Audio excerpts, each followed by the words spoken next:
ഓഫീസിലുണ്ടായ ചെറിയൊരു ഈഗോ, അതുകൊണ്ട് നേരെ പോയി വാങ്ങിച്ചത് ഒരു ഐഫോൺ ആയിരുന്നു. അല്ലെങ്കിലും കുറച്ച് ഹിന്ദിക്കാരുടെ മുമ്പിൽ താഴ്ന്നു കൊടുക്കേണ്ട ആവശ്യം നമ്മൾ മലയാളികൾക്ക് ഇല്ലല്ലോ.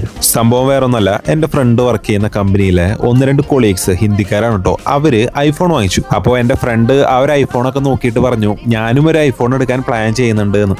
അപ്പോൾ ഐഫോണിന്റെ ഉടമസ്ഥൻ അവനോട് പറഞ്ഞു, നീ ആദ്യം പോയിട്ടൊരു ഓപ്പോയുടെ ഫോൺ എടുക്കാൻ. അത് ചെക്കനങ്ങോട്ട് ഇഷ്ടപ്പെട്ടില്ല. ചില സമയത്ത് നമുക്ക് വാശിയും ഈഗോയും ഒരുമിച്ച് വരില്ലേ, അതുപോലത്തെ ഒരു അവസ്ഥയായിരുന്നു ചെക്കന്.